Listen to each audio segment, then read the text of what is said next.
I'm still recovering from being bumped. Still recovering. You know, it was a hurtful thing that you did there, and I don't know. We'll see. We'll see how this interview goes today.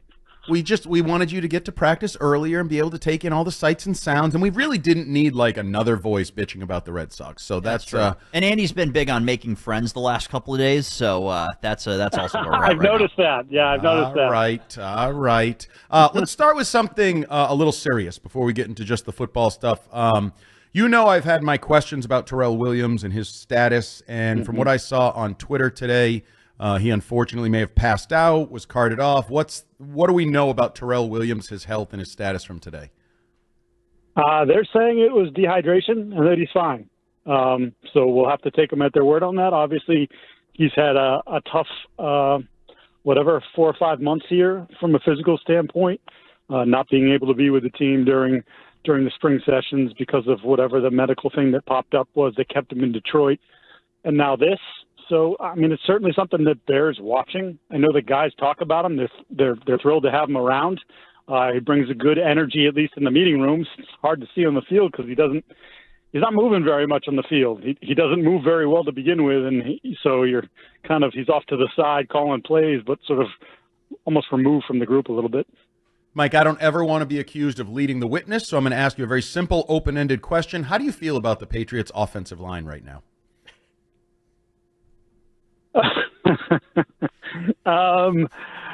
Yeah. So, look, I'm not where you were, where you got yelled at last week by Tom Curran. Yeah, wrong-headedness, he said. Wrong-headedness. That was bullying. Yes. It was bullying, and I've been on that side of it too with him.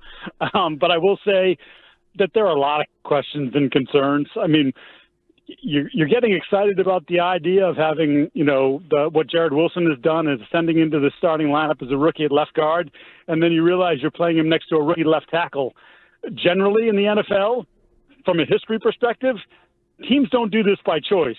Now, is this the hey, these guys are worth it, and you're going to look back on it and go, unbelievable, this is awesome, this couldn't have worked out any better?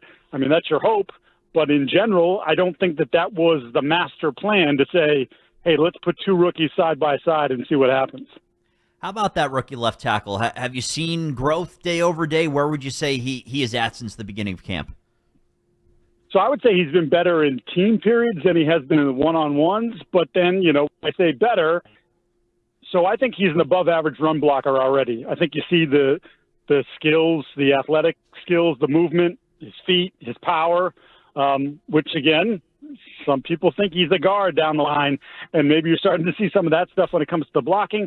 When it comes to pass blocking, it's a mixed bag. He got beat today by Keion White down in the red zone in 11-on-11, and then other times held his own. I think generally when you look at the history of the league, guys don't really step in at left tackle and be awesome right away. I mean, there are obviously examples of guys doing that, but in general, it's a position that you have to grow, and I think he's going to be, obviously, never mind the physical things that we talked about from way back in January and February, but there's other parts of the game that he's going to be challenged as well, and we'll see how he responds to that.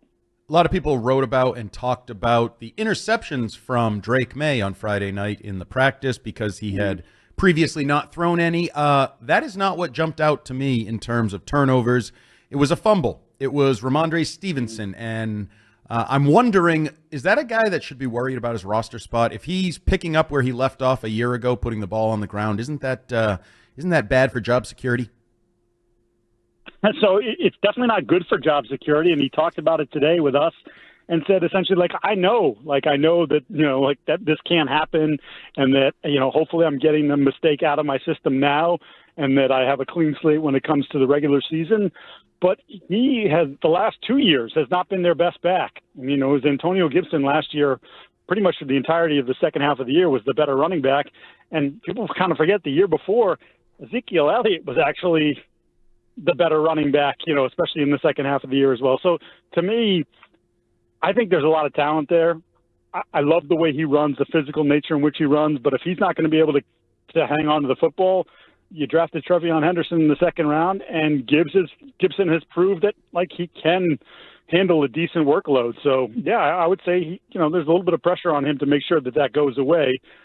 That said, Andy, I'm still in favor of keeping all three. Like, I just think injuries happen at that position. So, I know they could save some money or whatever. Like, who cares? Like, he's still one of your best 53. Figure it out.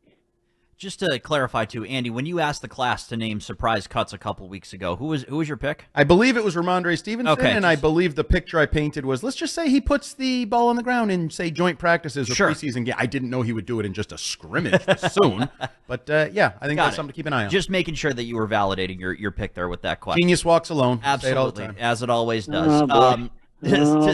To stick on the offense, also coming out of the scrimmage on Friday, the apparent injury to Kendrick Bourne. I know Mike Vrabel's saying that we're probably not going to see him much this week. How much does his potential just lack of availability complicate an already pretty complicated wide receiver decision?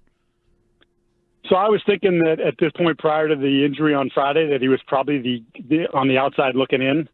And it's not because of anything that he's done or hasn't done. I just think you know what he is. And then when you start to go look at the numbers, I mean, I think you have 4 locks, right? Diggs, Douglas, Hollins, and Kyle Williams. I think those guys are put them down on the book. I think Kayshon Boutte has proven that he belongs on the team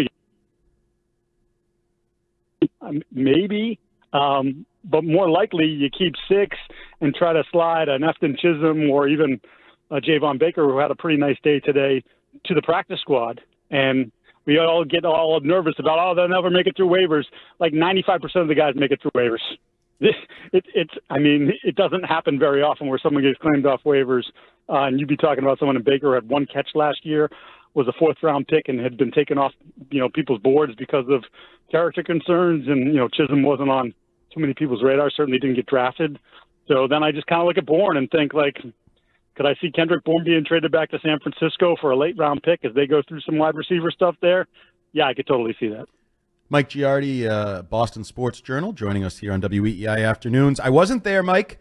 We were here at Fenway Park watching a great baseball game, and I know there was some unique scoring system where Stretch was giving out points for various things, but the quarterback of the New England Patriots, one of the things that I hear about him all offseason, sooner or later he's got to start winning games. He couldn't win games last year.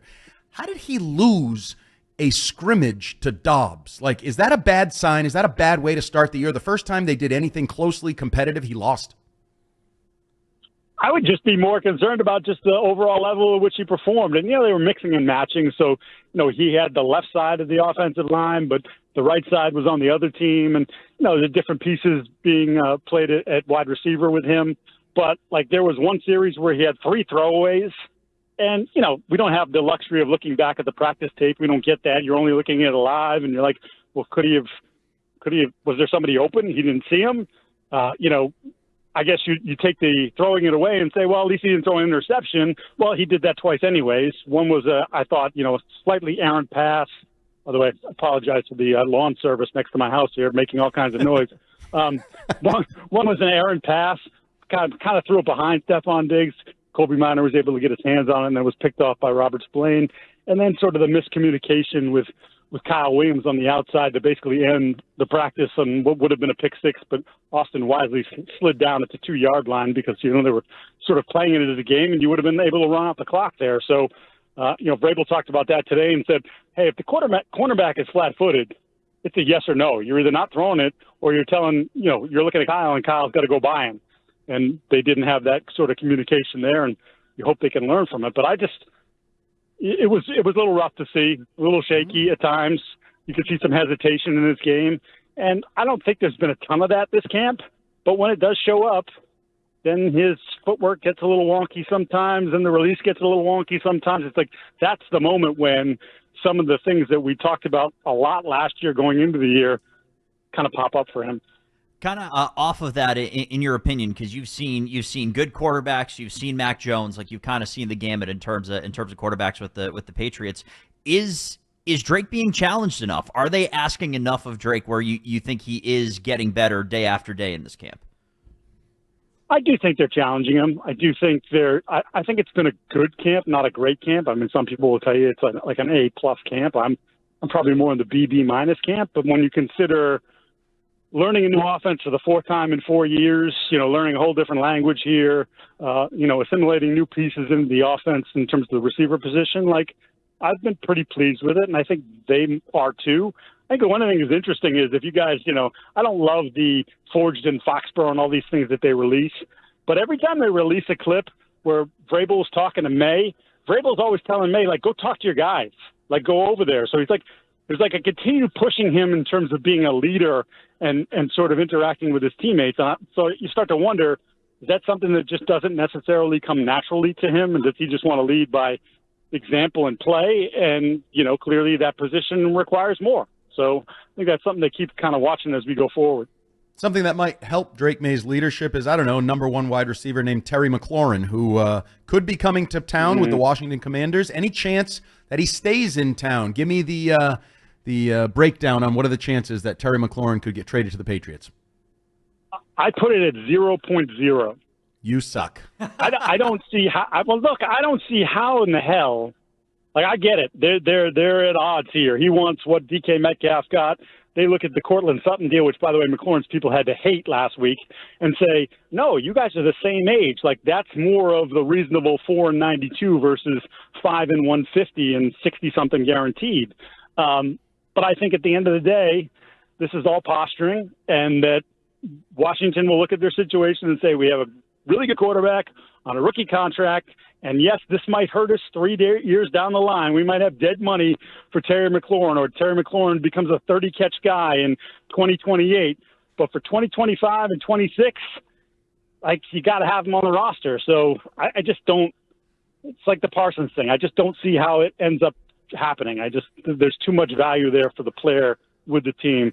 They'll figure it out. Oh, okay. So I was going to represent the Ted Johnson delegate for defensive excellence. You'd also put Micah Parsons at 0.0? So look, Parsons is awesome, but you're talking about, look at the Khalil Mack deal from, was that 18 or 19? 2 1s, a 3 and a 6. I think they got a future second back, but like, that's real draft capital. Then you got to turn around and give him 4 and 160, 4 and 170, and most of that's going to be guaranteed. Like, yeah, he's awesome. That's a lot to give up, and then to pay him basically like he's a quarterback. I just don't think it makes a lot of sense for where this team is right now. You could actually make the argument that McLaurin would be the more valuable piece for where they are in their build than Parsons is. I think your defenses should be pretty good. They don't have a Micah Parsons, I get, but like, when you start talking about the assets you have to give up, it's almost like, I'll take my chances in the draft that I can find a guy like that, and in the mid-first round, just like the Cowboys did. Before we let you go, we crowdsourced this one from the Twitch chat. What's the weakest link on this football team in your eyes after whatever it is, 2 weeks of training camp? It's still the offensive line. I don't know. Oh, no kidding! No kidding! Really? Yeah. Really? No, I know. I just don't know. Well, but I'm not going to compare it to DeMontre Jacobs and Vidarian Lowe. Although no, it's 3 rookies starting. You want 3 rookies starting? A left tackle who should be a guard who should be a center, and a right tackle who shouldn't be playing? That sounds better to me. Talk about it. I don't know where you get your third. Where do you get your third? Wait, where do you get your third rookie? You start. I was reading all you guys. Marcus Bryant, who I never even heard of until last week, is getting reps out there. Well, here's what they're doing. Right, but here's what they're doing right now. They're trying to figure out who can be the swing tackle. If it's, Vidarian Lowe came back today, so it was his first day back. He's probably the odds-on favorite to be your swing tackle because he has played some right and obviously played last year as your starting left tackle. But, I think they're just looking at him, Jack Conley, the undrafted free agent out of BC, Bryant, and even Jacobs, and saying, exactly. But you're saying, can one of you guys do both? Because if you can, then you probably carve yourself a spot on the roster. If you can't, then you're probably practice squad or, see you later. Okay, well, you did agree that the weakest link on the team is the offensive line. Nice hit, Mike Giardi. Even though you didn't agree with me on everything, we'll still have you back in the future. Thanks for joining us. That's Mike Giardi, Boston Sports Journal. We'll talk to you next week, Mike.